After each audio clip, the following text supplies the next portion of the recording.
Billy got drunk at the hilly. I can't PD and I can't find my Willie. I'm just here for a little attention. Yeah, I got severe hypertension. So why you trying to get to know a Higgy better? Can't and whores, Bella's mom and Schmarietta. I don't know, I'll give it a go. ATF's big show, I ain't no hoe. I don't need a new man with the double D rack. Never mind, Higgy, your game is whack.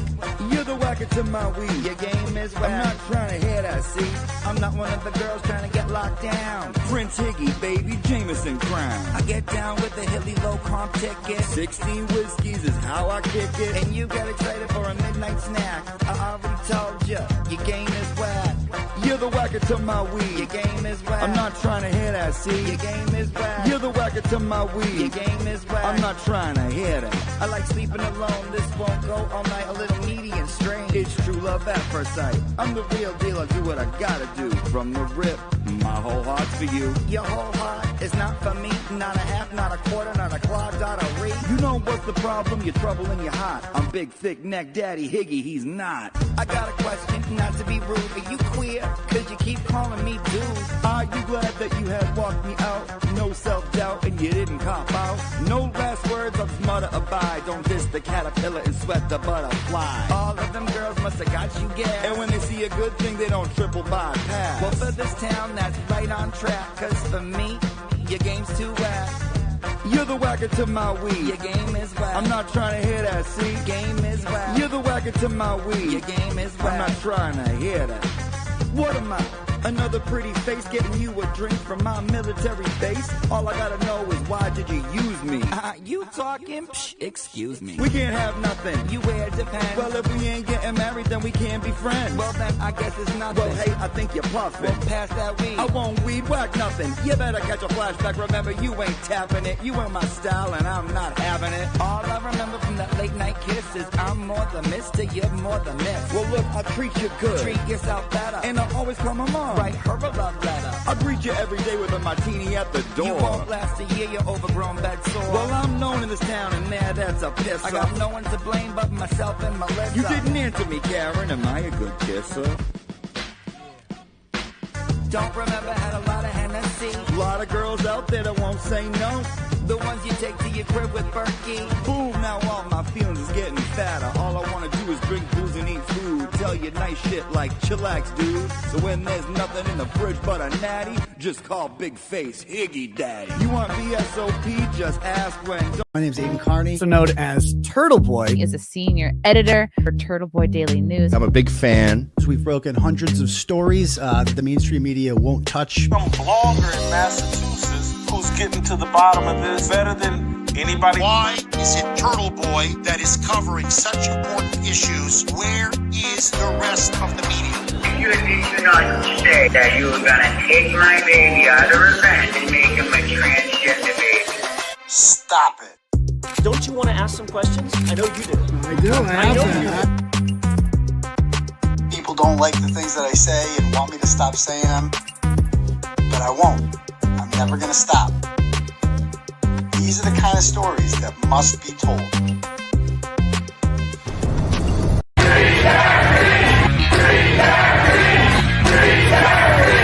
And I will not be intimidated. I will not be silenced. And we will continue on our journey for justice for John O'Keefe and for Karen Reed. Tick, tick, boom. Boys, go baby, we bringing out toys.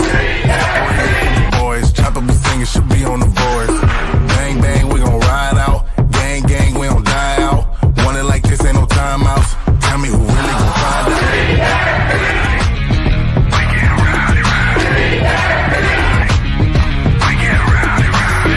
We be disturbing the peace, working, we serving the streets. Karen Reed has supporters who've shown up in large numbers. Tick, tick, boom. Hard body, and not scaring nobody. You make me resort to wildin'. You must be blind by the diamonds. I didn't want it to be this way, but y'all won't need to try this. So it's no way around it. You the loudest one, it's going quiet.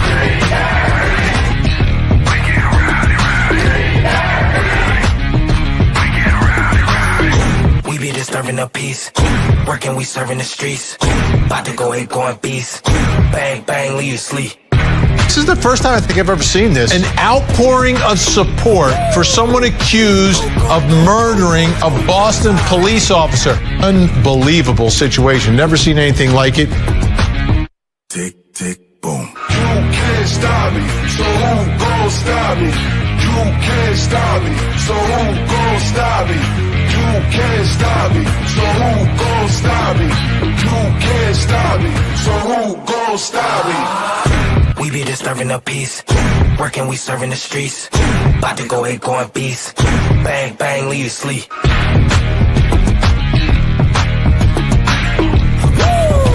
It's go, go, go, go, go, go, go time.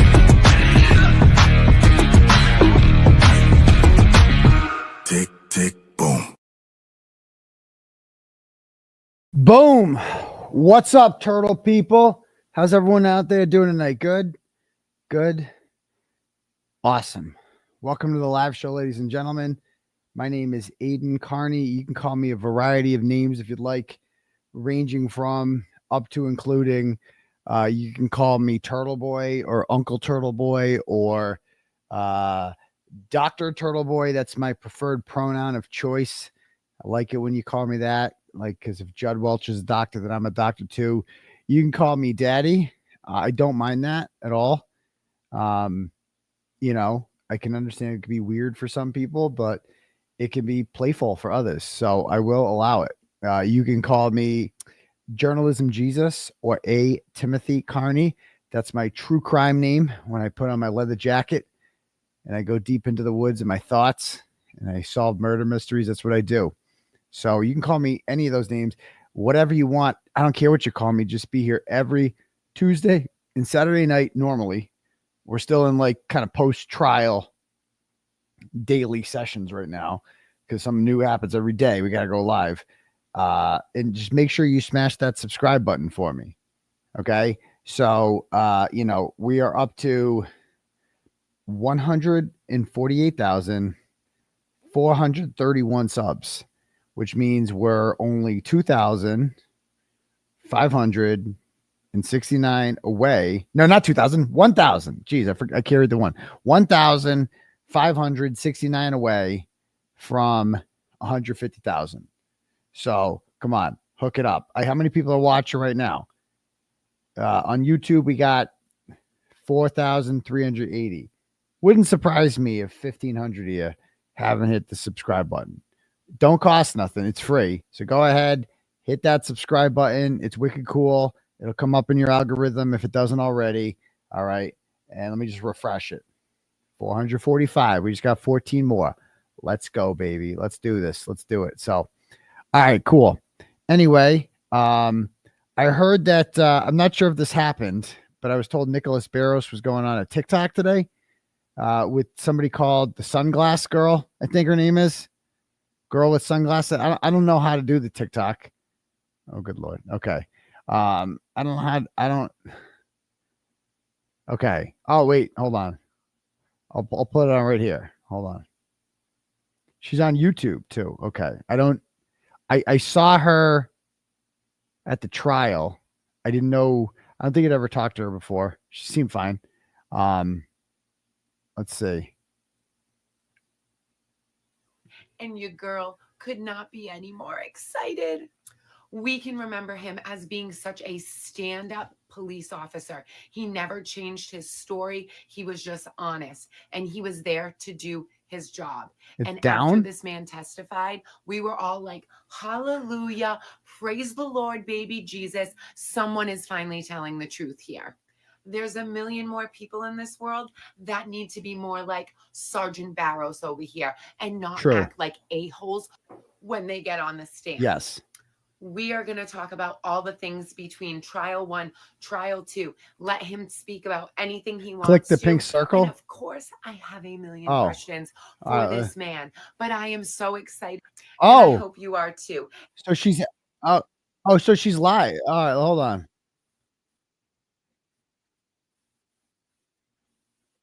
Yeah, they own it. They take over. They have higher jurisdiction. How many viewers does she have? Yeah, it was their case. I didn't have to write a report. I didn't have to take pictures. No. I look back now, and I'm like, I wish I took pictures. You know, we didn't wear body cameras back then. We wear body cameras now. If we had body cameras back then, you would have saw what you needed to see. But I just took a report as a okay, cool. So I don't want to rip off her TikTok because that's her content. So I don't want to share it too long. But yeah, that's cool. Good for her. It's a big interview. I got to be honest with you. I was great to have. The interview we had last night with Paula just made my freaking night. It was the biggest show we've ever had. 25,000 live viewers. That was awesome. You know, wicked cool. I rewatched part of it today. I meant to do a write-up on it. I just don't have enough time.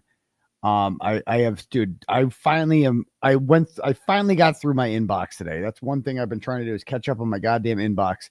I finally got through the whole thing, but I really want to do a write-up on, I haven't done any I hadn't published an article in 3 weeks on my website. Like I was a blogger for a long time. That's what they called me. I got no blogs. I got no sauces, you know? But I was, you know, it was just what an interview that was. I look back on it and I'm like, parts of it I was reviewing, I'm like, she answered everything perfectly. Like she, as far as Alan Jackson's concerned and David Yannetti and Bob 𝗼𝗲𝗇 or whatever, it's like when they were crafting their defense, they were hoping it hit the way it hit her. Like every Devers, what'd you think of Kerry Roberts? Oh, I think she was manipulated. Manipulated by who? Jennifer McCabe. Oh, perfect. That was their plan. Like that's what they wanted the jury to think. Like everything hit, dude. Everything hit with her. It was just perfect. And it was great having my lawyer on there, Mark Bederow. And you know, because usually when Bederow's the guest, he does the majority of the talking because everybody wants to hear his legal analysis. So it was kind of a different setup last night where, you know, we wanted to hear from her. You know, I did notice that in the chat earlier on. People are like, why aren't we hearing from her? So I tried to redirect it to her more often because that's what we were there for. You know, we want to pick her brain on this. And honestly, like everybody has, you know, I'm not the first to interview. She's interviewed with Vinnie Politan, obviously Jessica Machado, Sue O'Connell, and I feel like others have interviewed her as well. But like the beauty of Turtleboy is it's just better that way. It's just a better interview. You know, like they were good interviews, interesting. But like, I feel like the questions I asked and I asked the questions people really wanted to know from her, like the details, you know, and it's more fun with me. It's more playful. You're more comfortable. I make my guests feel at ease. Like we're just having a little conversation here as buddies, you know, and that's what we do here. So it's more of like a Rogan type of thing. You know, like that's what we have going on here. It's more of like a 2-hour long conversation than it is just, you know, a straight up, like I ask you questions and then you answer them. Like we converse back and forth about it. But yeah, so I really enjoyed it, but I'll be honest. It's been 5 days. I got no interviews. Like it's like I say, like I'm really happy for this sunglass girl that she got Barros on there, but like I don't got Barros. I don't know what I'm doing wrong. I don't know what I'm doing wrong. I got no one. I watched every second of Yannetti and 𝗼𝗲𝗇 on Ian Runkle, but I'm like, am I doing something wrong? Am I not? I guess I could have just asked them, you know, I guess I could have just asked. But I'm just busy. You know, I don't know if I know it, like I need an agent to book some of these, you know what I mean? But I don't know. I'm slacking, man. I got no good interviews besides Paul. Paul was a great interview, but I got no one else. I'm not gonna lie. I see Barros on TikTok and I'm like, how the fuck did I not get that interview? Like, how did I not get one? But he is a big fish. He's a huge fish. Like that's like a huge get. That's a really good scoop. You know, I don't have his number. I don't even know what to do. So I'm trying to get Alan Jackson on. That would be a really big one. He can't make it on for at least a week. But we're talking about that. obviously, I'd like to get Karen Reed on here. That would be the biggest fish. But we will see. We will see. Lucky Loughran would be another great one. I would love to have Lucky Loughran on. 𝗵𝗺 would be, and I would like to, if I have Jackson on, I'd like to have Jackson and Little. I would like them on together if possible. But because I really enjoyed the Paula one. Like, I want to strike while the iron's hot. I want to strike while the iron's hot. Somebody say oh my God, you have to be her first. I would hope so. I would hope so. Like if like Daylight, some freaking network, if some network TV gets an interview with Karen Reed before I do, I will fucking lose it. I'll be like, are you what the fuck? I will lose it. But she needs rest right now, so she needs to chill out. I think she needs to take like a couple weeks off. At least that's just my opinion. And then we'll have that conversation down the road. I don't want to, press her too much. You know what I mean? But I do feel like I would just point out that like the mainstream media completely ignored and fucked over Karen Reed, like for the entirety of this until I came along. Like nobody was talking about this. She was vilified in the media, vilified in the press. And even after I got involved, they still were asking her stupid fucking questions, like outside the courthouse and shit like that. So like, whatever. The foreman. I need the foreman. Like bad, dude. I want the foreman bad. We got to get the foreman on here. We need him. I don't know his name. And honestly, though, after the way that they've been treating Paula, like who would want to come forward now? It's fucking criminal what they're doing to her. It's goddamn criminal what they're doing to her. Would I interview Judge Bev? Of course. Of course I would. They're lawyer, there you go. Again, lawyer, didn't have their back the whole time. I did. I'm just saying. But I guess you got to ask. I don't know. Let's see. Yeah, I suppose I could get it. No, Jess Machado doesn't have it. I've asked her. I could get fake Juror 17. And honestly, my show's great even without guests. So I'll be fine either way. But, I guess I could, I guess I'll just ask. But, we'll see. I could get Rachel Rollins. That's true. Rachel Rollins did have my back today. He did have my back today, but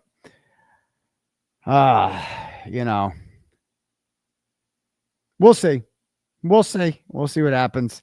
Again, yeah, of course I could ask, man. Of course I could ask.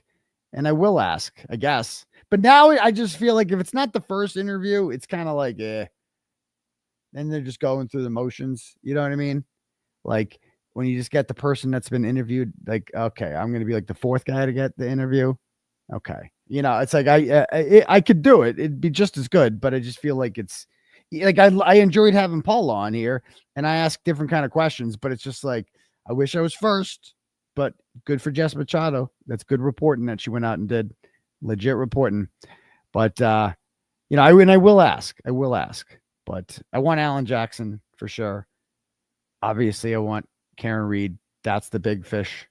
That's the big fish is getting Karen Reed on here. But give that one time. Give it time. I've really always wanted to do with Karen was have and I do ask better questions than them, like real questions, legit questions. And it's more entertaining. But like with Karen, obviously I'd like to have her on my show, but I would also like to do a live interview in person somewhere that like a theater that we like sell tickets to. Like that would be dope. Something like that. That would be dope. It's like, I want Nathan Reed. I like to get Nathan Reed on here, but BLT beat me to it. Like, what am I going to do? It's like, there's something about being the first, you know what I mean? Or else you're just like, oh, I got them doing the rounds. I got them doing the rounds. You want to be first. I got no firsts so far. I got 0 firsts. I'm like the 5th on Paula. And other than that, I got no one. And it's my fault. I'm just busy. I had my sister's wedding this weekend. I don't have an agent. I don't have somebody booking this shit for me, but we'll see. We'll see. I don't know. We'll see.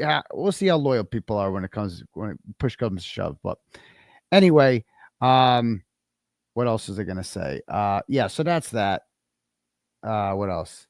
Oh yeah, if you guys want to have your messages read out loud to the class, it is like sloppy seconds. That's a good way to put it. I don't like being sloppy seconds. Anyway, if you guys want to have your messages read out loud to the class, just you can click at the link at the top for Turtle Chat. It is there, right? The Turtle Chat link. Yeah, there it is. And then you can pay whatever money you want. All right.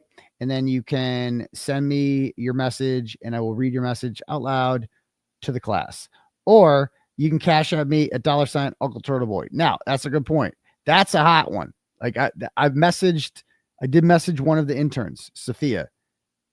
I didn't hear back from her today. I'm sure she would. But I'd love to have a couple of the interns on there. I find them very interesting, and I'd like to speak with them. And Victoria George is another one I'm hoping to have on sometime this week. We'll see. But okay. All right. Anyway, that's that. All right.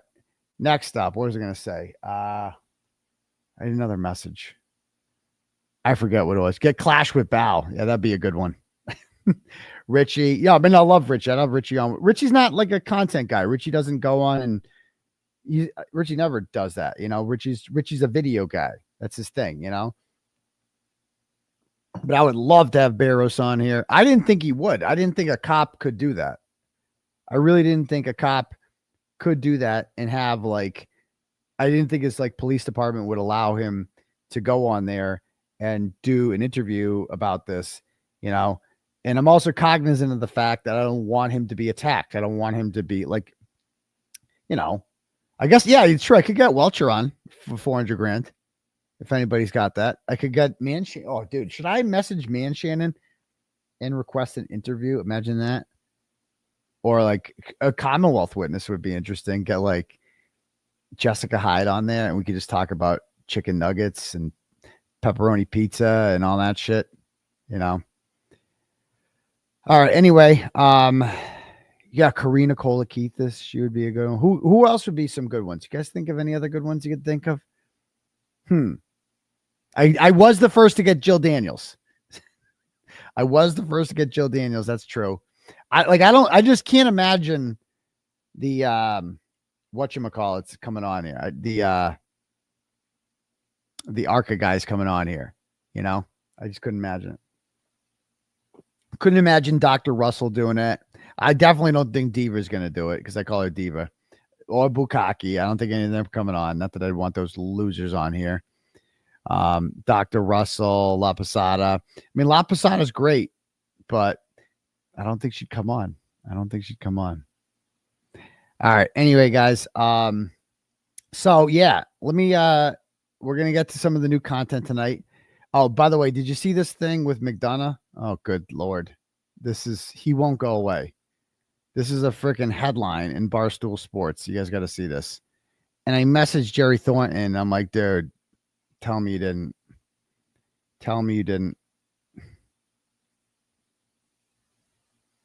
Look at this.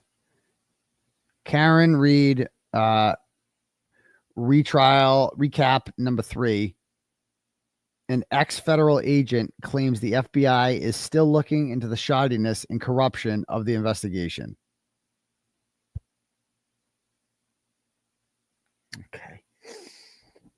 I see this and I'm like, oh my God.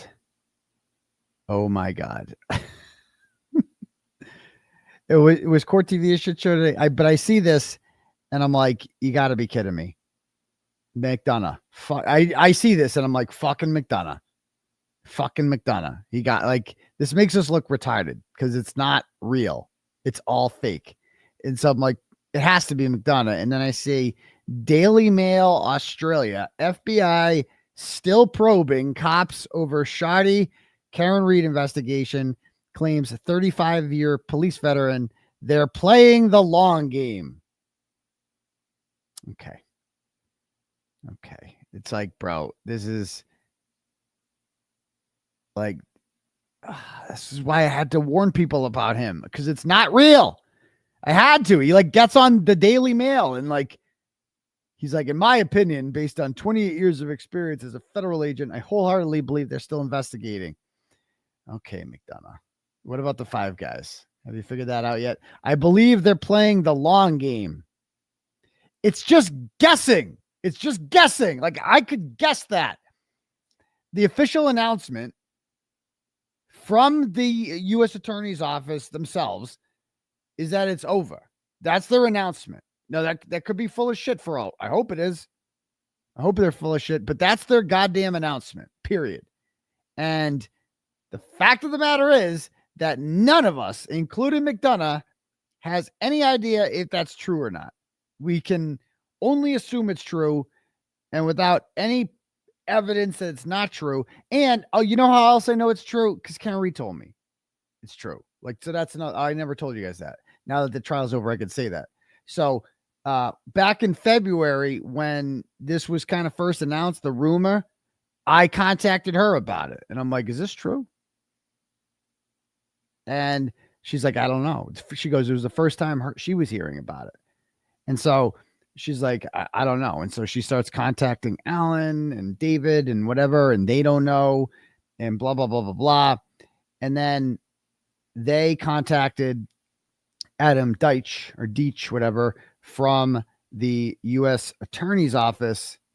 He confirmed it to them. So an actual the lead he was kind of like the second in charge of the investigation after Josh Levy. And he himself confirmed to Alan Jackson and them that it was over. And that was a very sad day. Like, that was a sad day. Like, that, because it's like we were both counting on that. Like, not counting on it. Like, it was just kind of the moment that she realized that, like, shit, I'm on my own, huh? 100% on my own. There's no one else that's going to come and save the day. And we either we get acquitted or I'm going to jail. Like that. There's no, like, all before that, there was fantasies of the McAlberts getting locked up, and I assumed that was going to happen because they killed the fucking Boston cop, and everybody knows they did, and there's no way they're going to let them get away with that. And they paid for these 𝗪𝗃 experts to investigate whether or not John O'Keefe was going to hit by a car. And they said John O'Keefe wasn't hit by a car, which means he was killed inside the house. And they got all their messages and all their phones. And we're like, okay, they're going to get him. But apparently, because the McAlberts didn't text each other, hey, remember when we killed John O'Keefe? That shit was crazy, dog. Oh, shit. Just tell him the guy never came in the house. Oh, right. Because we killed that mofo. Because they didn't put that in writing, apparently the FBI was just like, well, I give up. I really think that's all they did. They just were like, what are we going to do? Well, let's get their phones and read their text messages. Maybe they confessed on a text message, and then they didn't confess on a text message. And the FBI was like, well, I don't know what else to do. I ran out of ideas, because the FBI is fucking lazy. Don't tell me you're not. Look at these people that they're getting. Matthew Farwell was like the easiest fucking arrest ever. They love shit like that. Tanya Fernandez Anderson was like so easy. Monica Cannon Grant was easy. You just get her fucking bank records and you're like, oh shit, she's making fucking bank off of this shit. She's fucking stealing so much money. You just follow the money. With this, it's like these people are too crafty to get caught. Like, they met in person. Don't forget. What do you think Jennifer McCabe was doing at the Proctor household on September 25th, 2023? Why was she there at dinner time? Oh, right. To bond, right? Bond about like how mean Turtleboy is. That was their story. But they were obviously meeting and talking. Why weren't they talking on the phone? Why? Because they assume the phones are tapped. So whatever they say in there, they don't want the FBI picking up. That's why they're doing that. So I really think that's like that exactly it, Bobby. They love low-hanging fruit. They love low-hanging fruit. That's it. They're like, well, maybe one of them confessed on a text message, and then they didn't. And they're like, well, I guess that's the end of the federal investigation. But, and I saw somebody in the chat say that they're just investigating corruption. not the death. They don't do murders. Bro, they did the Sandra Birchmore murder. That's a murder. It is what it is. So, all right, guys. Anyway. All right, cool. The FBI investigation is closed. Officially, it's closed. Unofficially, we don't know. McDonough, of course, is going on record saying it's open because he just says whatever's in his fucking head, you know, and then these other people repeat it. But anyway, let me read some turtle chats to start us off right here before we get started. I got a lot of ranting to do tonight. I'm all fired up about Spanky.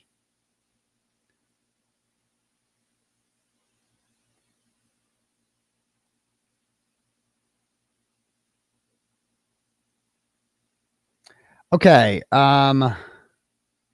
What's today? The 23rd. Oh, today's the 1 year anniversary of the C.F. McCarthy's incident. How about that? Okay.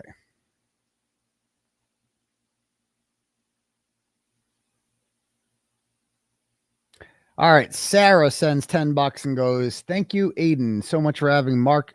Oh, I read this one already. I read this one.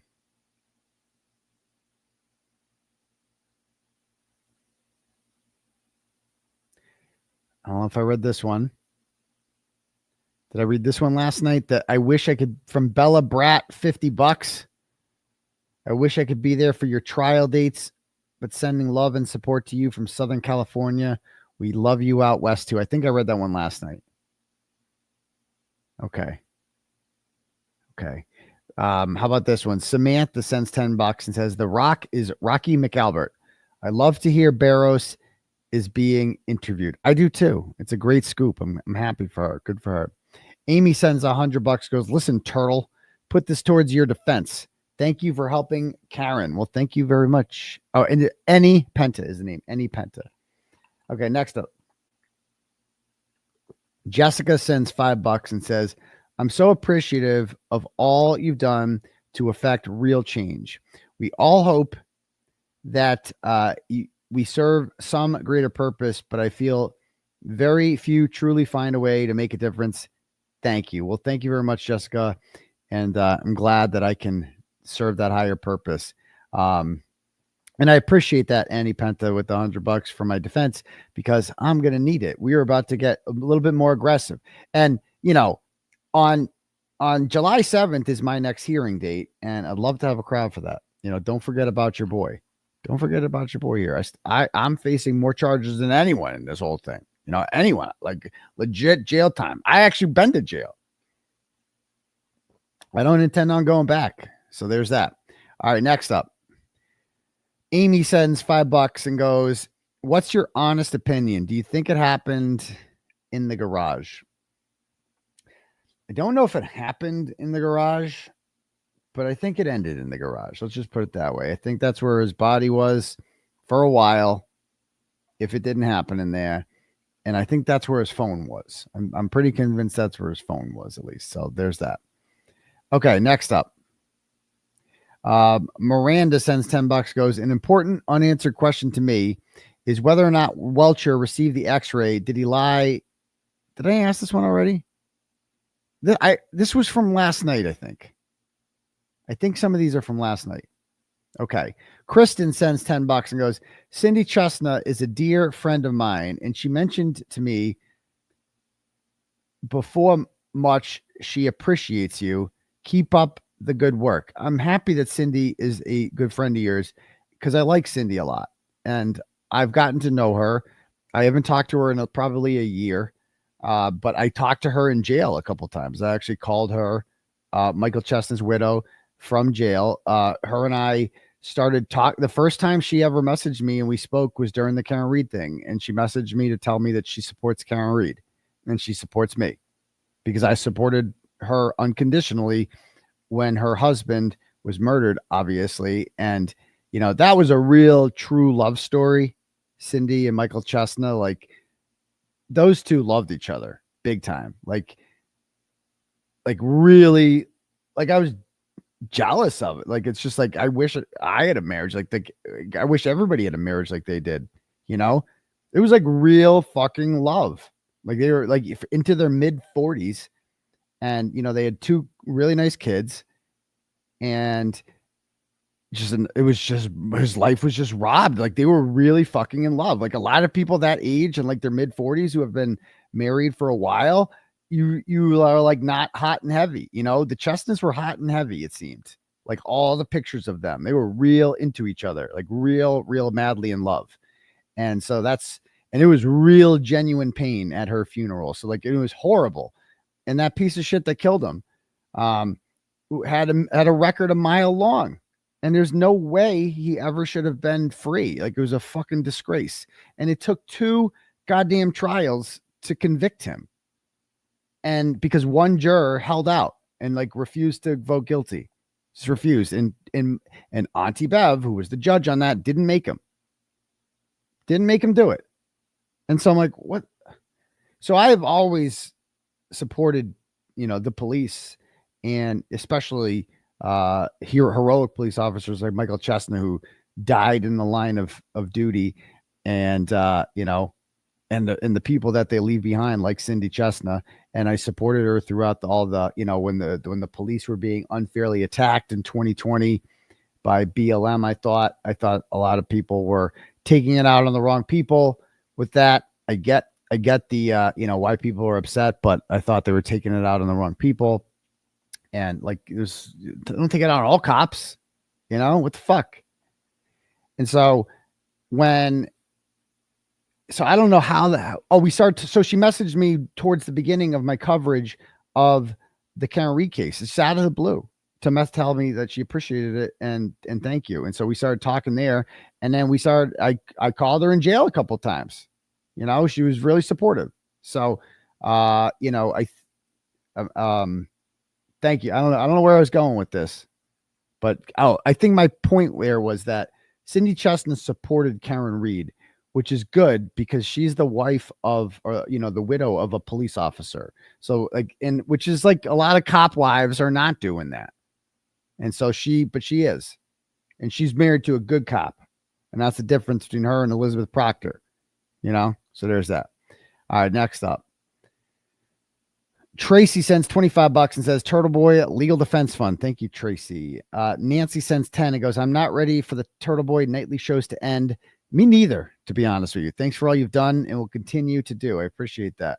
Nicole sends $5, goes, Officer Barros is being interviewed on TikTok and said that the Commonwealth knew last trial, when they trial prepped him, that the taillight in the Sally port was not what he saw. Lally is as much of a scumbag as Brennan. Anyway, free Dr. Turtleboy. See, that's a scoop. That's a scoop right there. It's good reporting. That's interesting. But yeah, that's good. That's crazy. Lally is a scumbag. Don't let anyone fool you. Don't let Hank's douchiness forget that Adam Lally is in fact a piece of shit. All right, next up. People are saying she keeps interrupting Barros. Hold on, I got to see this. Can we watch it for a couple minutes? I mean, this is so interesting. We got to watch it. So frustrating being you, because he wasn't giving you the opportunity to explain anything. Yeah, absolutely.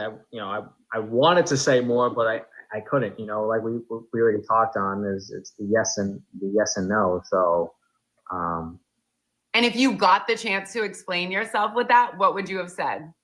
Oh God, guys, can we chill on the gifts, please, just for a minute?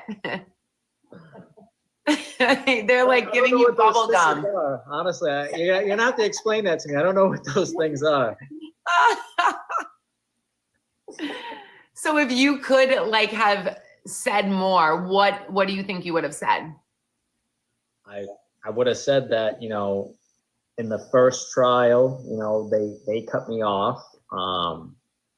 I think I made my point. It's just that when he brought that picture out, you know, that picture has been circulating. You know, like I said, I don't live under a rock. I've seen it, but I know that's not what I saw on January 29th of 2022 when I was exactly there. And he was going like, maybe your memory isn't refreshed. And I'm going to tell you something.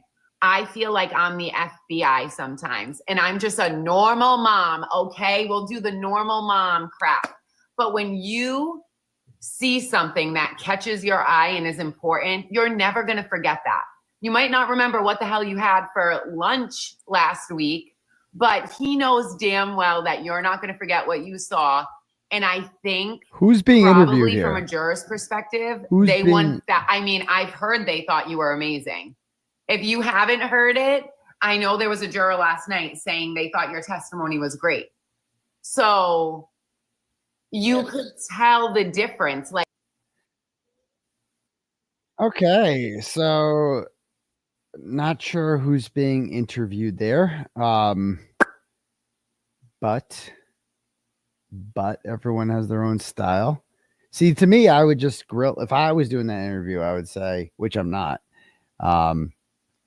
I would just say, so like when, like, what would I ask Nick Barros? I would say, first of all, how much shit have you taken from other cops? What's the support like in your department with that? Did you ask my first word? Did you have to ask for permission to come on here? Is this going to be an issue tomorrow? Are you worried at all about negative feedback? Have you seen what has happened to Paula, the juror? Right now, I'm sure she's great. I'm not shitting on her at all. Like, I'm not at all. To be very clear, everybody has their own style. She's a Karen Reed supporter. She's cool to me. Okay, we all have our own style. I'm just saying what I would say if I had him on, and I would say, like, straight up. So when is the first time you saw, when you first saw the taillight? When's the first time you saw the taillight? You must have seen. You admit you don't live under a rock, so you saw that taillight at some point. What did you think when you first saw that taillight and you were like, that's not what it looked like? What was going through your head? Because it must have just clicked in your head at that point, right? That holy fuck, other cops broke this, right? Like, because, and then let him talk. Because that's ultimately what it came down to. There must have been some aha moment that Nicholas Barros had in which he realized that, oh shit, these are bad cops. And I have to say something. Because if I don't, this woman, and I would ask him straight up, do you believe Karen Reed's innocent? We know what you said about the taillight. We know what you testified. Do you believe Karen Reed is innocent? Are you willing to say that right now? And I see, those are the kind of questions I would ask, but teach your own. See, that's why I'm not on TikTok. I'm not a TikTok guy. TikTok is a primarily female platform, I've noticed. Not that my followers on here aren't not like, and maybe they like that style, you know, maybe they like the Dayton Daddy style, the whole, you know, whatever. But anyway, that's just what I would say. Like, would you have changed your testimony if your chief brought you in and said, do the right thing?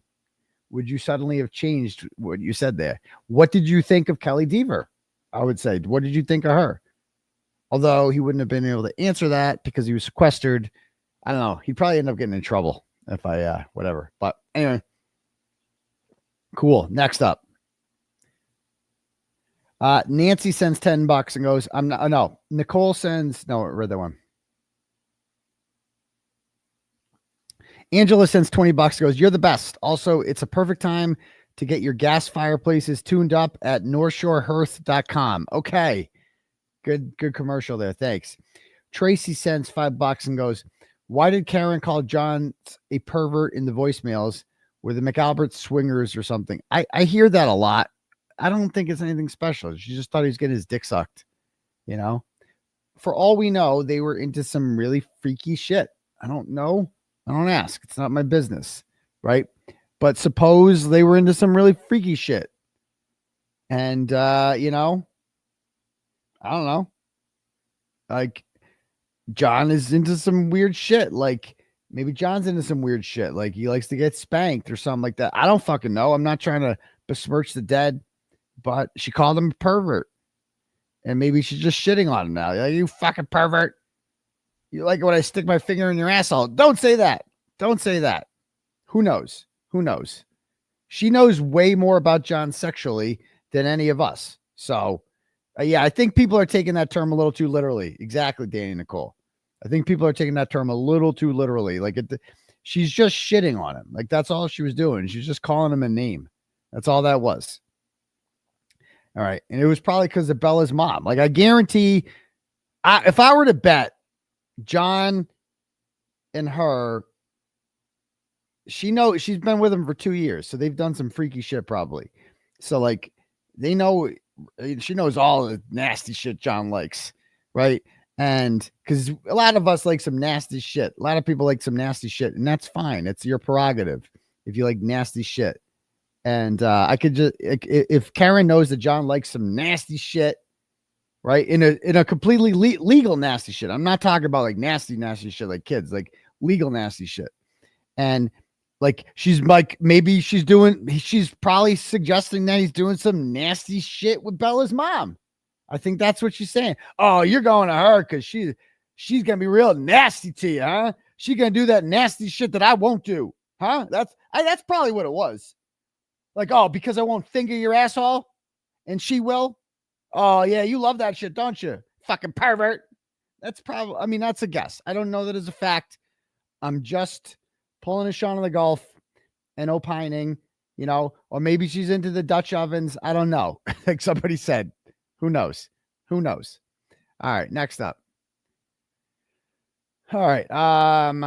Cunt sends $10 and goes, Hank and his goons need indictments for jury intimidation. Despicable subhuman cunts. Yes, they do. Yes, they do. Tiffany sends $50 and goes, hi, Aidan. I thought your interview with Juror 11 was fantastic and thoughtful, where you're able to learn so much in the long form interview. Your questions were on point. Thank you for all you do. My pleasure, Tiffany. Brennan sends $20, goes, hey, Dr. Turtleboy, Spanky's statement is targeted at your case and covering his corruption. Yes, it is. This doll stinks bad. Murder is legal en masse if you are a dirty cop. It appears it might be. It appears it might be. Okay. Avril C sends $10 and says, the most iconic moment for me on verdict day, oh my God, was when Esty fainted outside of the courthouse. She is a powerhouse, and I hope to meet her someday. And then, like, the muscle emoji. Okay.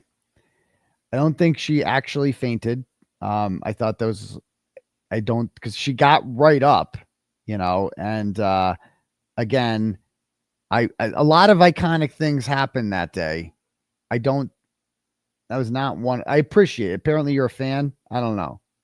Apparently, I don't know. I thought it was a little bit much, to be honest with you. I mean, the fainting and the coming out and look at me. It was just all made me a little bit uncomfortable. You know what I mean? I'm just like a little bit much. Yikes. So anyway, I don't want to get into that, but I just got the turtle chant. You're entitled to your opinion. Whoever sent that. If you thought that was the most iconic moment of the day, you are entitled to that. That's all. So, okay. Next up. Okay. Karen's Freed sends $25 and goes, Aidan, you totally got to ask people that want you to interview, that you want to interview. You have such a strong voice and are an award-winning journalist with a strong point of view and a clear brand. I bet they would assume you would ask them if you wanted to have them on. It would be comparable to interviews calling Oprah and asking for her to be on versus Oprah asking them. You're right. I got to be a little bit more aggressive. You know, I'm not gonna lie. I've been denied. I'm not going to say by who. Okay. But, I just, after that, I'm like, well, whatever.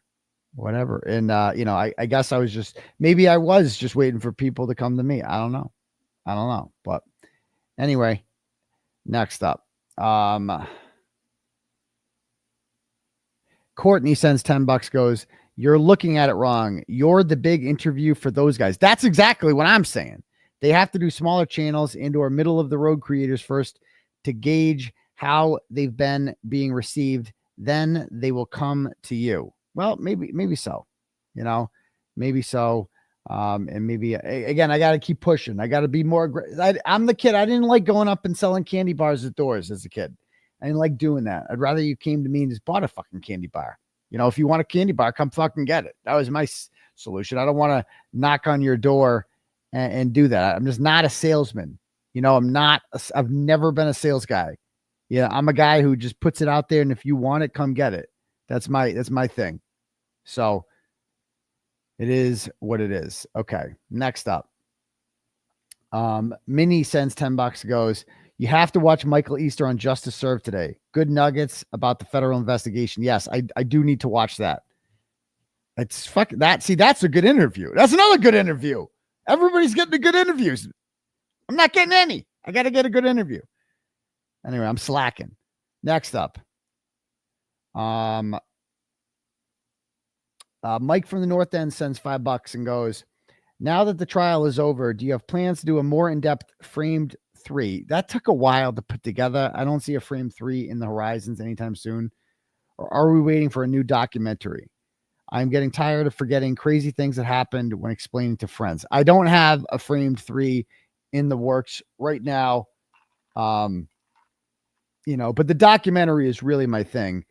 And, you know, that's what I really want to get in the documentary. I want to get Paula. I got to get Paula in the documentary. I want to, like, the documentary is going to be dope. That's going to be where it's at, you know. But people are like, is she a grifter or really? No, because there's no grifting. She's not making money off of this. She's not like making money off of this. A friend of Karen, I don't know that. I don't know. I have no fucking clue. I don't know who's friends with who. All I know is Rich Schiffer won a dinner. I think that's how it started. Remember Richard Schiffer won the dinner to meet with Karen, like have dinner with Karen. And then she kind of like, I think she went as Rich Schiffer's date somehow. I don't know. You put the clues together with that one. I don't fucking know. I think that's how they met, but I could be wrong. Anyway, I just have so many questions for so many witnesses that I'd love to have on. That's all. I'd love to have them on. Okay, next up. Let me refresh this. Annie P sends $5. Hold on. Holy shit. Well, we're going to get to a big one. That's what she said. Okay. Annie P sends $5 and goes, Unc, I've seen you get burned by grifters before. I mean, this is turning into an SD thing. I don't know if I want to do this. You get burned by grifters before, so please be careful with SD. She followed the Johnny Depp trial before and paid her way to get into paparazzi photos. Is that documented, though? I don't know about that. And is doing the same to Karen to chase fame. She was nice when she danced at standouts, but it's totally cringe how she's always looking for the camera and in it for the wrong reasons. Be careful of these clout chasers. I don't want you getting burned. She was following your documentary crew last time they were there. I don't think so. I mean, I don't know if she's I've seen the Johnny Depp thing before and whatever. Like, I don't know her. I don't remember. I gotta be honest. Like, if SD has been a boots on the ground thing for the whole time, that's new to me. I don't remember her from the first trial. I remember the first time I ever saw her was when she was dancing alone in front of the State House. And I'm like, oh, cool. Dancing. And, you know, then all of a sudden it was like every day in the courthouse. And one person I didn't see in the courthouse for like the last 2 or 3 weeks was Kelly Reed. And I thought that was weird. I'm like, why is it's limited seating here? What is going on? But then I'm told, I think that she gave rides to the interns. I think she lives in that area and was giving rides to the interns who were invaluable to the team. Like, so if the interns don't have cars there, you know, it's the SD. I wasn't following his camera crew. I don't know. I'm just reading the chats, SD. I don't know. So I don't know what the fuck's going on. I don't follow any of this shit. So, but But it is what it is. I don't know what the fuck's going on. I know Erica Walsh has been there from day one, though. I love Erica Walsh. All right, next up. And Erica did get in for one day. So I'm glad to see Erica did get into the courtroom for a day. So that's great. Next up. And if anyone can get me Officer Barros's contact, Sergeant Barros, I'd love to have a conversation with her. I'd love to have with him rather. Okay. All right. Next up. Ratty sends $10, goes, Patrick, it's your sister Kathleen. Go get fucked from Turtleboy. You are the bad hombre of today. Okay, Patrick. Go get fucked. All right. Andrew sends $10, goes, that woman interviewing Barros was journalism Judas. No, I mean, she owes me nothing. I don't even know her. I think I met her outside the courthouse. She seemed nice. She was a Karen Reed supporter, which is what mattered to me.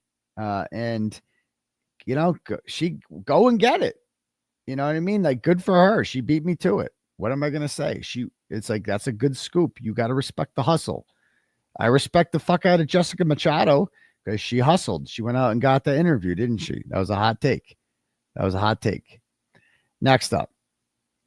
The turtle, sends $10 and goes, Uncle, how about the time Spanky followed Welcher in the bathroom and walked out with blue paint on his lips? What? Good times. Free Turtleboy. Did he really? Wow. What was he doing in there? Why were his lips blue? I don't even want to know. It's too TMI. Okay, next up. Christina sends $100 and goes, did you see Vinny tonight? There was an O'Keefe family friend who went off on Vinny on live TV. It was intense. No, can we watch it? Is there a link? Please send it to me if you can. And I would like to watch that. Which family friend? Please don't say it was John Jackson again. I can't do another John Jackson boring interview.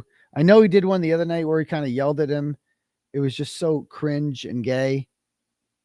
Oh, is that the one? It was Jan. Oh, it was, that was so bad. And we can watch part of that. But hopefully it didn't happen again tonight. I like Vinny. Vinny's not the enemy. Like, trust me, Vinny's fine. Okay, next up. Jin sends $10 and goes, you don't need to be first. You just need to ask the better questions. Lawyer, it was wishy-washy tonight with Alessi and Yannetti. You can do way better. Yeah, I mean, he's got his own style. But I'd love to have...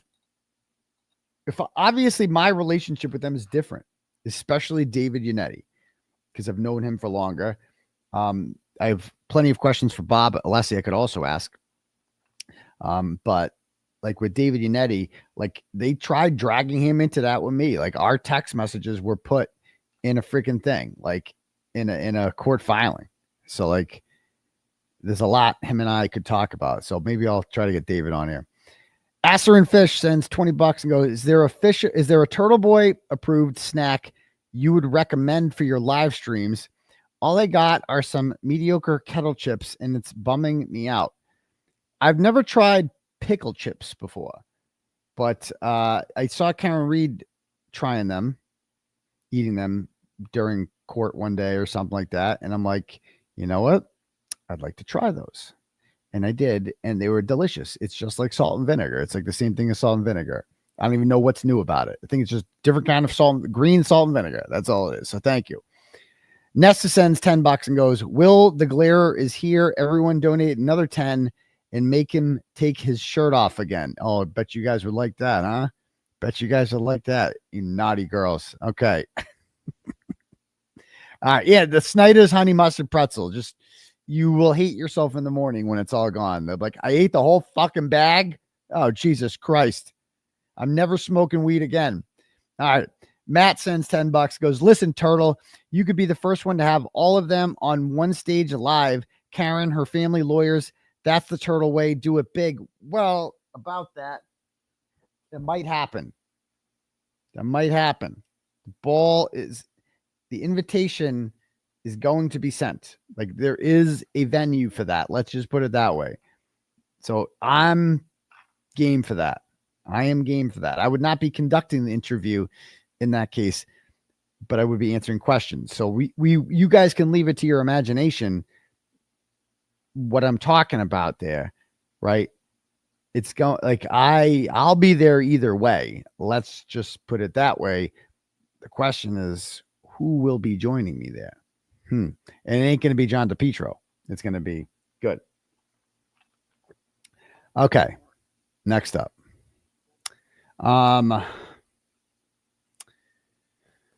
TV. No, it's not TV. It's not a fundraiser. It's not. We'll see. Maybe some of you know. Maybe some of you don't. I don't know. It's a big deal, though. It's a really big deal. All right, cool. Next up. Iowa baby Haley sends $100 and goes, take this moment to remind everyone that John Depetro is a weasel. Appreciate you. Yes, he is. And maybe, I got more Depetro shit. I got more Depetro tea. Remind me, we could talk about that. Katie sends $50 and goes, so that's a good reminder. Law baby Haley. Katie Curtis sends $50, goes, Dr. Daddy, I want to thank you for everything you've done, and you don't take no one's sloppy seconds. I do. I mean, I was Paula's, but I love Paula, so she's fucking awesome. P.S. I would fly across the country to see you interview Karen. Please do it. I'm saying that would be the hottest ticket ever. The Turtleboy gets the first official. I got no connects though. I need like a connect, and I would like something like the Wilbur Theater or the Hanover Theater. Some shit like that, couple thousand people, couple thousand tickets that you could sell like there. Like that would, Kirk Minahan does it all the time. How the fuck does Kirk do it? Maybe I should just call Kirk. I'll call Kirk tomorrow and we could try to figure that one out. We'll see. And CrimeCon is on September 6th. That's when it starts. Don't ask me how I know that. All right. Oh, this is a big one. That's what she said. Lisa sends $1,000 turtle chat. She just, I guess, got $1,000. Thank you, Lisa. And she says, for your defense fund, I have a feeling they're going to come hard for you. You're in my prayers, free Turtleboy. Yes. Thank you so much for that, because I think it's pretty clear, guys, from the statement from Hank Brennan today that they are going to come hard for me. That if we thought that this was like going to go away because of the Karen Reed acquittal, I think the opposite is going to happen. I think they are going to throw everything they can at me, because I think they're going to take it's very obvious from the Hank Brennan statement today that they blame me for this. And so obviously I have two great attorneys who will be all over this, Tim Bradel and Mark Bederow, and we're going to be geared up for this.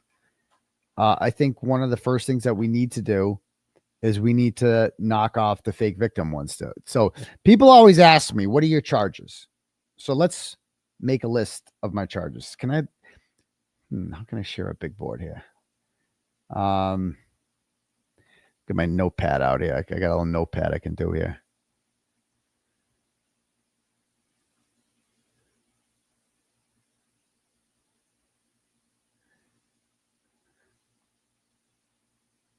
All right.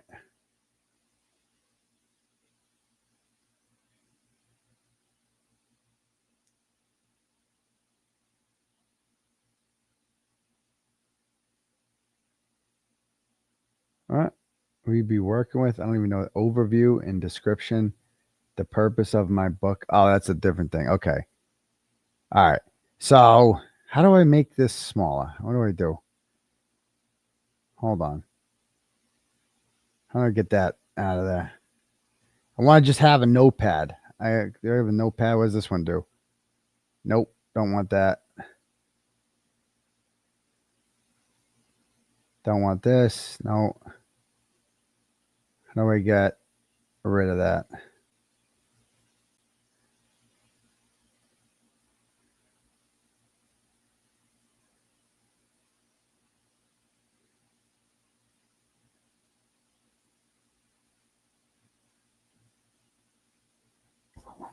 I don't know how to do this shit.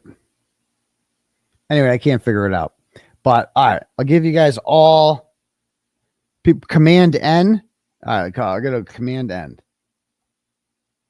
No, but I want to get rid of the thing on the side. How do I get rid of the things on the side?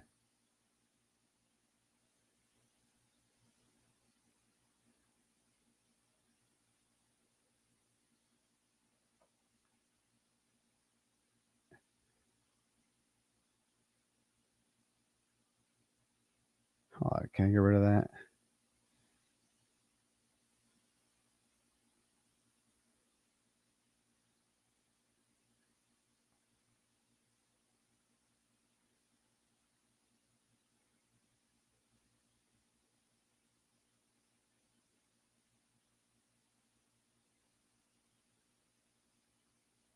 Sorry, I got to delete some of these.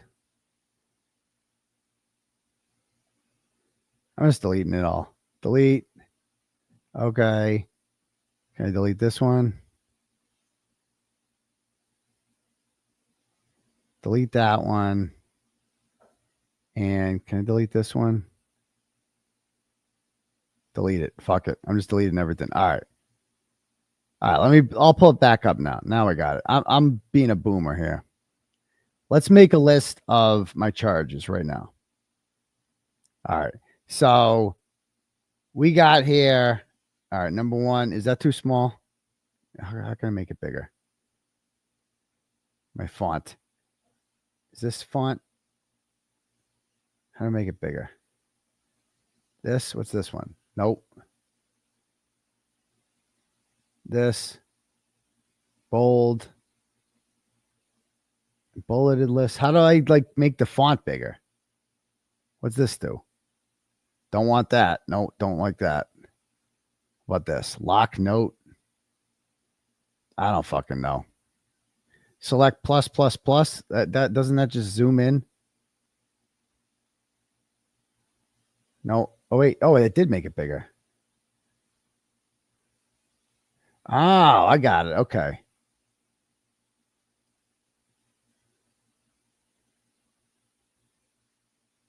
All right, here we go. All right, here's my charges. All right. So let's start with the witness intimidation ones. We have here felony witness intimidation. Each of these carries 10 years. So we have Chris Albert. Okay, that's 1. Colin Albert is 2. Elizabeth Proctor is 3. Julie Nagel is 4. Jennifer McCabe is 5. And Matt McCabe is 6. Okay. So each of these is 10 years in jail. That's what I could face. So that's 60 years in jail just from those charges. Okay. Then after that, we have, so this is just felony, the original felony witness intimidation charges. Next, let me just copy this so we have the right font size. Okay. New one. So this would be charge number 7.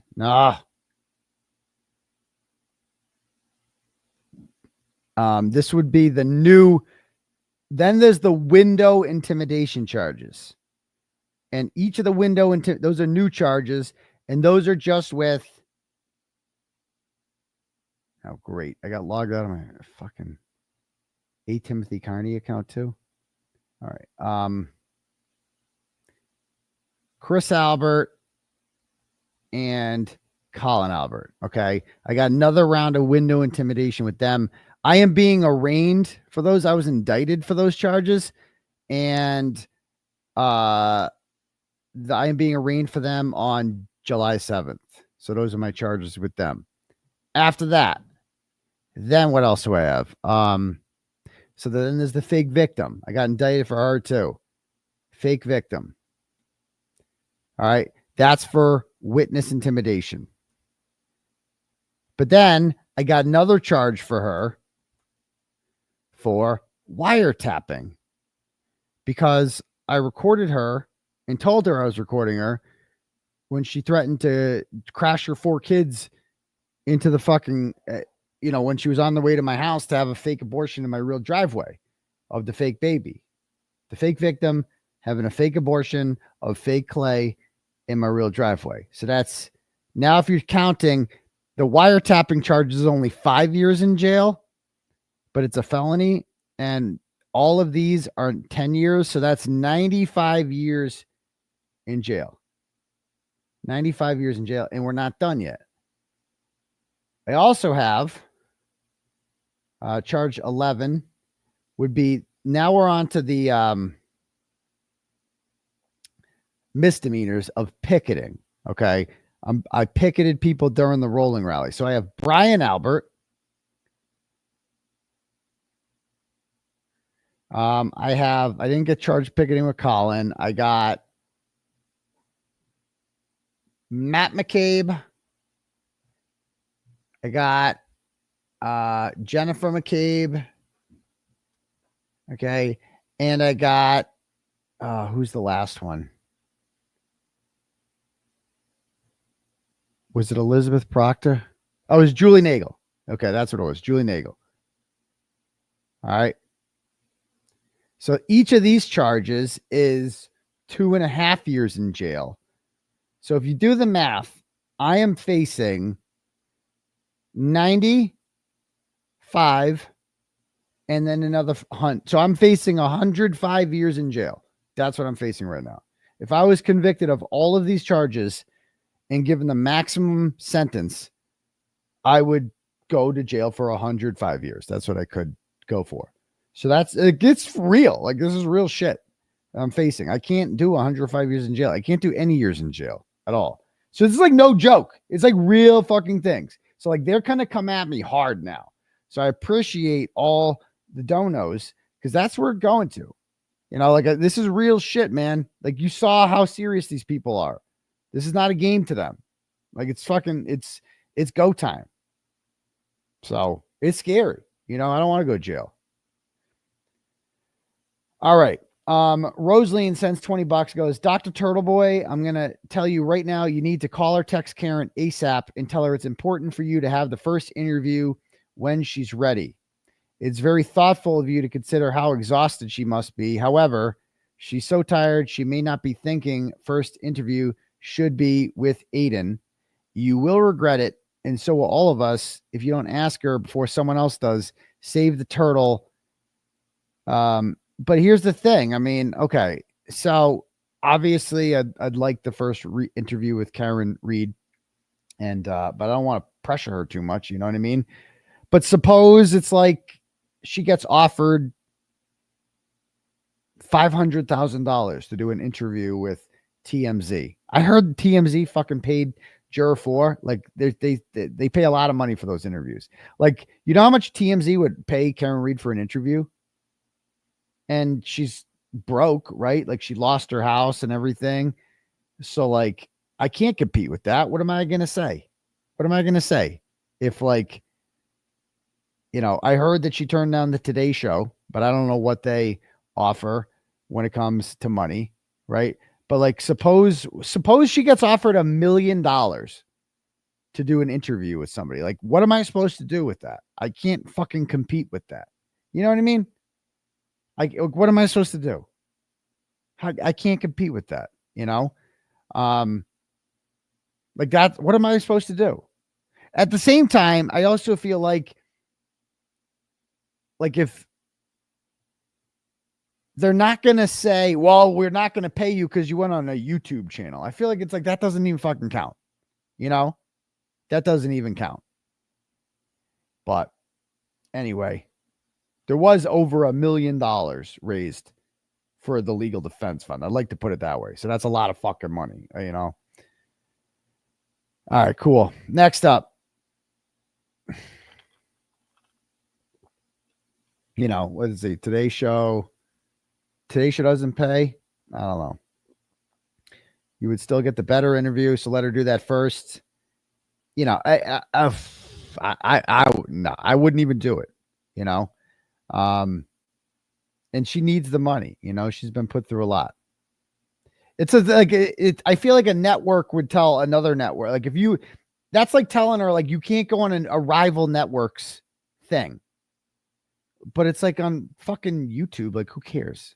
Like, what does it matter? What do they care? All right. Next up, Thomas sends $50 and goes, Easter said it on Justice Served today that he highly doubts the DOJ investigation is over. Okay, well, that's a guy I trust. And they definitely wouldn't tell people they're looking into that investigation is over, that Hank's BS is in everyone, and that the FBI never ends an investigation. That's what I always said. It's never really over. It's never really over. So they wouldn't. That's what I found suspicious about the whole thing. It's like, come on, if they got given some big news about it, like that they wouldn't, you know, I don't know. Okay. All right. Next up. Matt sends $10. Goes, listen, Turtle, you could be the first one to do a live in-person show with all of them. I think I read this one. Okay, cool. Let me just refresh because we got to get started on the content. But these are really good questions people are saying so far. I like these questions.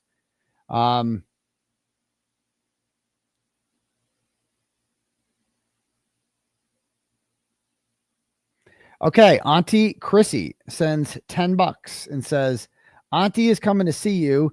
I'm flying from Arizona to see my family, but we'll be coming to your court date on the 7th. What time is it and where? I look forward to seeing you guys. I'm not sure if it's at 9 or 2. I'll let you guys know, but it's at it's at 2. They always give us the afternoon ones. It's a 2:00 hearing, and it is in Norfolk Superior Courthouse. So there we go. Awesome. Next up. Diane sends $20 and goes, Unc, I would love to see you see a Turtleboy and Auntie Deb comedy hour of power. I can't compete with Auntie Deb. He's too funny. He's an actual stand-up comedian.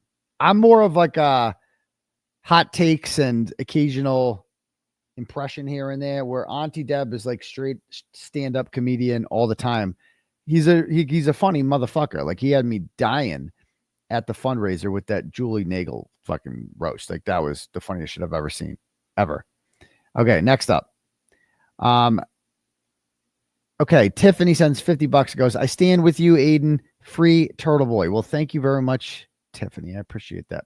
Jen sends $5, goes, does Karen still have the carpets from 34 Fairview in storage? Also, did anyone ever try interviewing the bartenders that were working at the bar that night? She does have those in storage.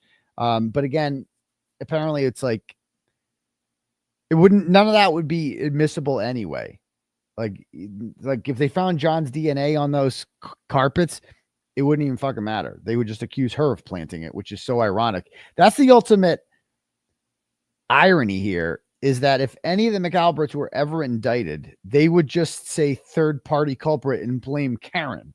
Like, it's just crazy. So no one's ever going to go to jail for this. I think you can forget about that. Okay. Jeffrey sends $5, goes, free Dr. Turtleboy. Colin did it. The McAlberts wouldn't cover for Higgins, but expected Higgy to cover for them. I think they're all covering for each other. I think Higgy is involved, and the McAlberts, because if Higgy did it alone, they would throw him under the bus. But at the same time, Higgy took a real active role that night. Like, he went down to the police station and was getting that duffel bag, and it just seemed like something was up there. So thank you. Frenchie sends $20, goes, thanks, doctor. Maybe dumb idea, but a special show with 𝗺𝗿 on Spanky, since you both broke corruption he was involved in. Defending might be legendary, and please be careful with your words. The Honorable Hank probably looking for a new angle to attack you. Well, he's not my prosecutor, and I do a show with 𝗺𝗿 pretty much every day. So there's that. Sarah sends 10 and says, Easter said today he believes it's ongoing because they reached out to him, and also said they were watching the second trial. He said that. That's crazy. Wow. Bruce sends $50 and goes, thanks, Turtleboy, for your incredible work on this case. Karen Reed is free. Now it's time to give all our energy for you. Well, thank you. Thank you. I appreciate that. I could use your energy. Joanna sends $25, goes, Turtleboy, your show last night with Paula the juror was awesome. You asked the right questions. Please reach out to others. Don't wait for them to reach out first. They are probably waiting for you. Also, thank you for taking a picture with me and Dedham last week. You are the best. From Joanna Marie from the North Shore Nacho crew. Is the North Shore Nacho still going on? I hope so. I hope these traditions go on forever and you guys remain best friends. And, you keep, we're not even close to being done. Like it's awesome that we got the big dog there. It's awesome. We got the acquittal of Kearney, but we still got a lot to go. This is going to be going on for a while. As long as my charges exist, this is going to keep going on. John sends $10, goes for your defense against all those creeps. Well, thank you, John. Michelle sends $100. Woo, thanks, Michelle. And says, I'm originally from Worcester, now living in Cleveland. All right. Been following you since at least Busgate and the best cut through streets in Worcester article. Wow. That's old school. That's how I got my start, guys. I used to just do blogs about like the 10 best cut through streets in Worcester. That was literally an article I wrote. Or the top 20 best plowed towns in central Massachusetts and the worst plowed towns. Every time it would snow, I would just drive around to every town in Worcester County and just take pictures. And then I would rate how they plowed their roads. And like towns would like take pride in that. Like local DPWs, you'd be like, we want to be number one on Turtleboy. You don't want to be like North Brookfield. There's a fucking disaster zone going through there every time, or Dudley, God forbid. They don't even plow the roads in Dudley or North Brookfield. You don't want to be like them. So thank you for that. Okay, next up. But then she says, I must tell you, it makes me chuckle every time you say Plevin because there was a law firm here called Plevin and 𝗫𝗄𝗆, and Leon Plevin was actually a stand-up guy, unlike the weirdo wicker furniture yellow cottage Plevin. Keep up the good work and being a great dad. Thanks. Congrats on helping Karen Reed. And good luck with your own cases. Well, thank you, Joanna. No, thank you, Michelle. Thank you, Michelle, for that one. Okay, cool. All right, let me read some turtle chats, and then we will get started on what happened today. Nice. We're up to 148,635, getting close to 150 for subs. Okay, turtle chats, Cash App. Here we go.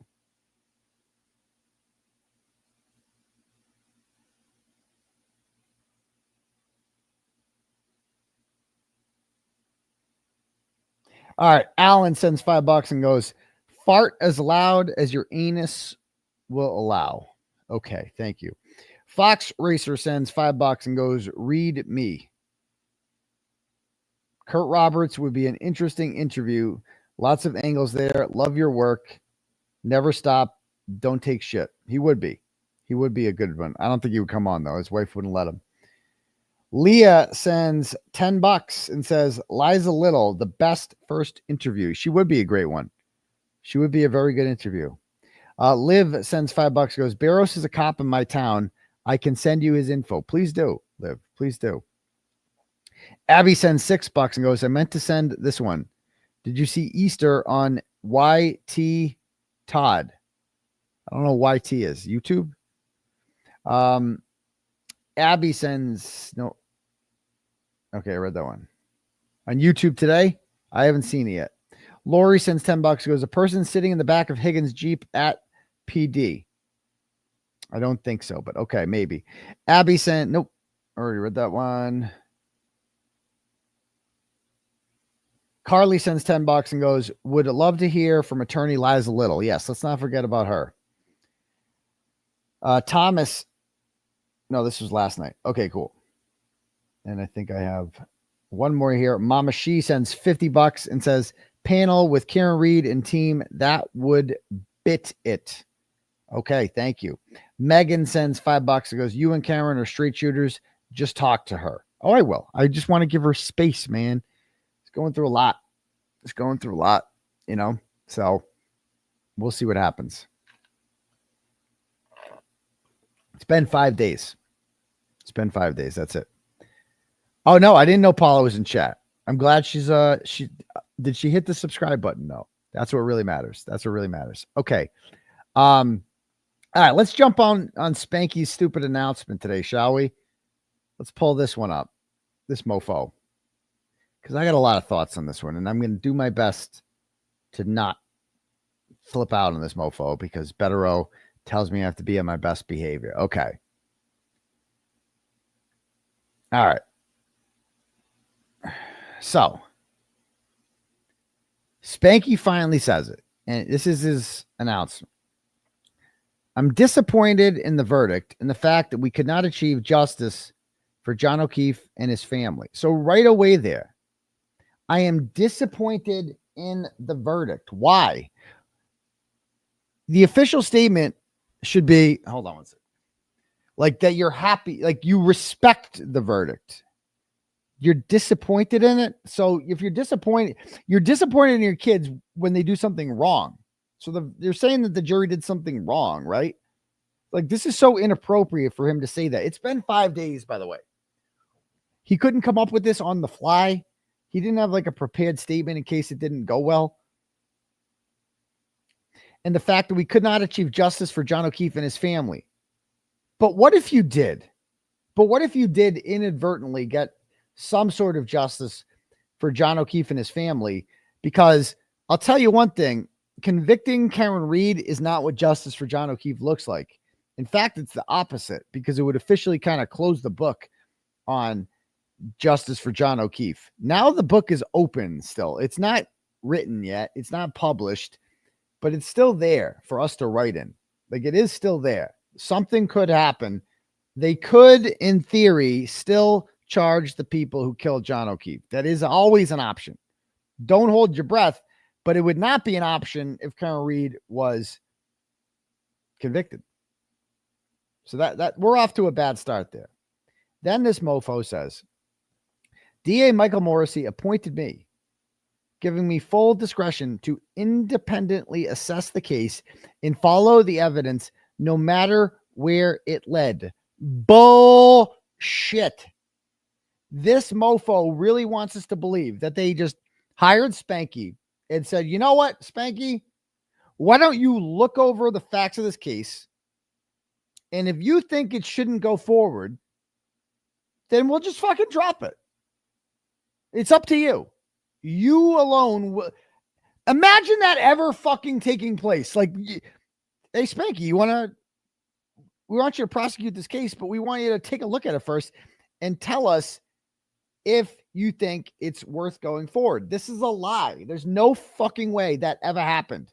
There's absolutely no way that would have been imagine if Spanky came back and said, no, it's just not strong enough, guys.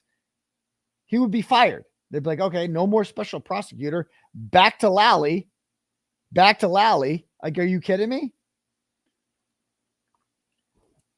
Anyway, he goes on to say, and like Richie says in the comments, I saw you, Richie, why did they appoint him? Like, that's my question, but Spanky wouldn't be able to answer that. After an independent and thorough review of all the evidence, I concluded that the evidence led to one person and one person alone. Bullshit. You read the ARCA reports and you concluded that, you know what?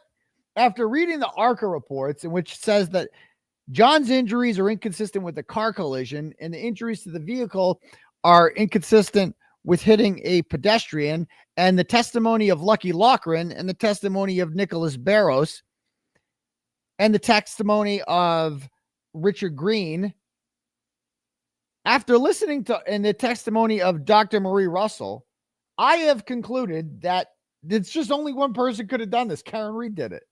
There's no way. He's just a liar. There's no way you looked at all that and it's like, oh, Karen Reed had to be her. Just say it, Spanky. You're a whore. You're a mercenary. That's all you are. You are literally a mercenary, also known as a whore, who is paid good money to come in here and throw some shit at the wall. That's all you did. You knew this was a loser case. You knew that not only did you know that she wasn't the only person who could have done this, but you know that she didn't do it. You know that because you're not retarded. And again, you have to be retarded to think Karen Reed did this. 12 jurors agreed with me on that one. So he goes on to say, neither the closed federal investigation nor my independent review led me to identify any other possible suspect or person responsible for the death of John O'Keefe. A possible suspect. It's not even possible that someone else could have done this. Not even close. Based on what?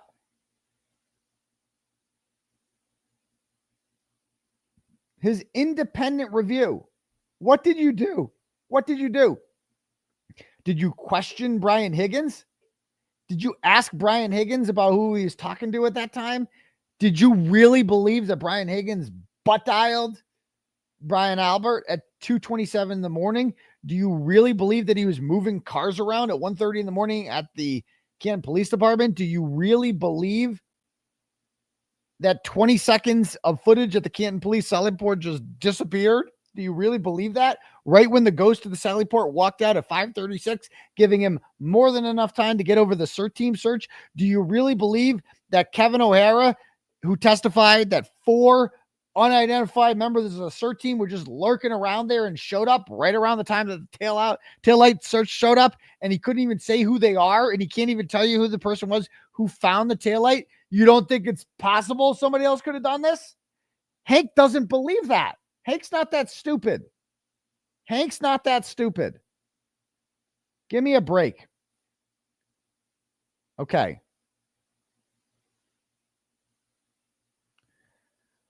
And then he goes. So that's what he says about that. So that's like his whole, like, this whole paragraph can be described as,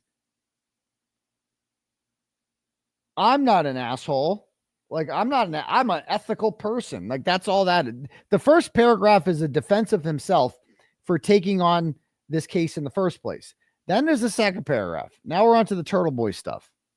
The campaign of intimidation and abuse that has been waged, funded, and promoted in public and on social media is the antithesis of justice. If this conduct becomes commonplace, it will threaten the integrity of our judicial system, affecting both victims and the criminally accused. I know he really cares about the criminally accused, right? So this is his way of saying, it's not my fault I lost. It's Turtleboy's fault. Because this is his code way of saying, as soon as you see intimidation, we know he's talking about me. Because everything I do, they call witness intimidation, all of it. And then he goes, it has been funded and promoted in public. What is he talking about? Is anyone in the media going to ask this motherfucker a question about what are you talking about, dude? You lie, because I am. You just understand that. As soon as I have so many questions for Spanky. Oh my God. And rest assured, Spanky, I will be asking you those questions in public. Whether you're playing the harmonica, whenever I see you, these questions will be asked on film. And you will, you're going to answer them. And I'm going to keep asking them until you answer them. So just ignoring me is not going to help. I'm just going to keep asking. And guess what? That's legal because check this out. Got to check this out. Some WCVB shit.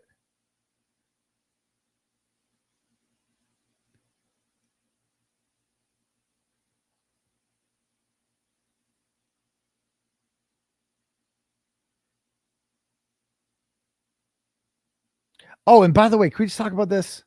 All right. So I got an email afterwards. So there's the fucking TMZ put out this story about, and Coven Doofus putting out a story about this woman dancing in front of One Meadows. Now, I wanted to get ahead of this and be like, fuck this woman. I don't know. She's promoted as a free Kearney person. They just assume. I don't fucking know. I don't know who this is. And if it was a free Kearney person, I want to immediately condemn it and say, you're a piece of shit. Fuck you. Right?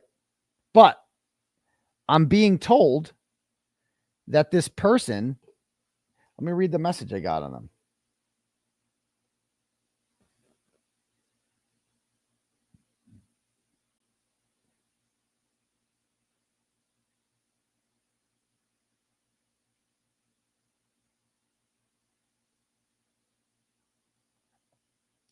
Hi, Turtleboy. I know the girl in the video. She is mentally ill and we are working on getting her help. She means absolutely no harm by this, as she cannot control her actions right now. She was sectioned by Canton police only a few months ago. This is a mental illness, not a commentary on the Karen Reed case whatsoever. So they got it wrong. I just wanted to get in front of it, just in case, right? I don't know because believe me, if you think there aren't a few Karen Reed supporters out there capable of doing some stupid shit, there's millions of people who follow this. There's going to be some attention-seeking people doing some stupid shit, period, right? But this person is apparently mentally ill.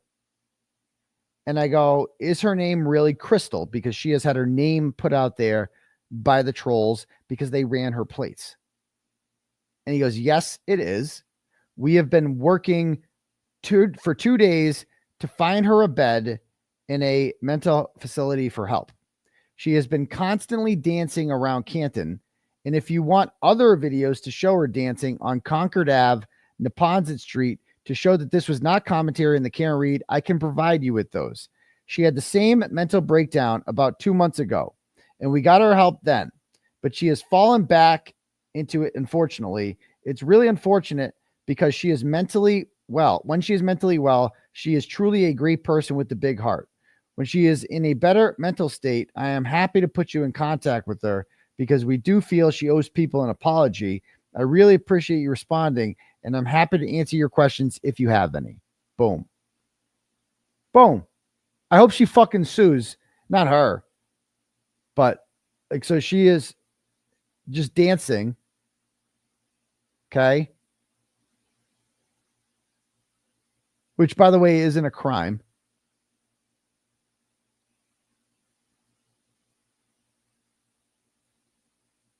I mean, she's just sick. That's it. There you go. And they're throwing this woman out. This woman's apparently mentally ill. And this is what they're doing. So there we go.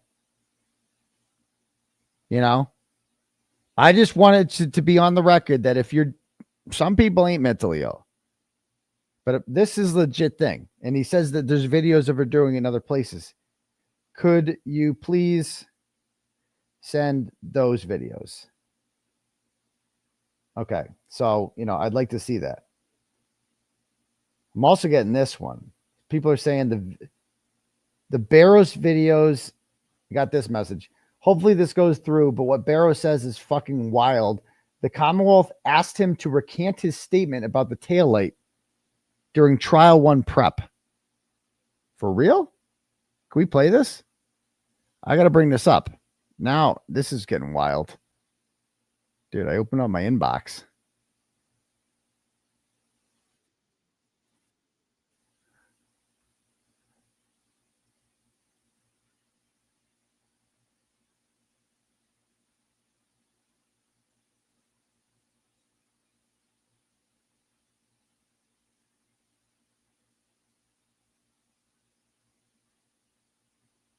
Let me pull this up.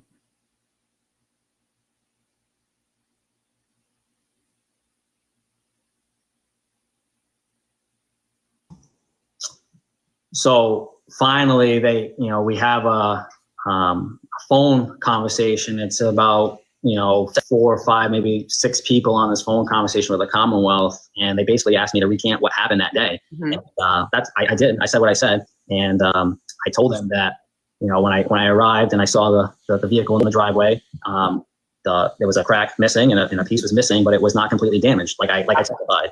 And the crazy thing is the Commonwealth kept saying, you sure that was what you saw? So they're saying this to you like actively during your just speaking to you before even trial prep. Yeah. So this is like my trial prep. Yeah. I was going to be going in the next coming week. So they had asked, I don't know who specifically was the one that was talking, but they had said, there's a picture that, the taillight is completely damaged. And I had told them that's not what I saw. If what he's saying is true, that's witness intimidation. And did you know that the feds never spoke with this man?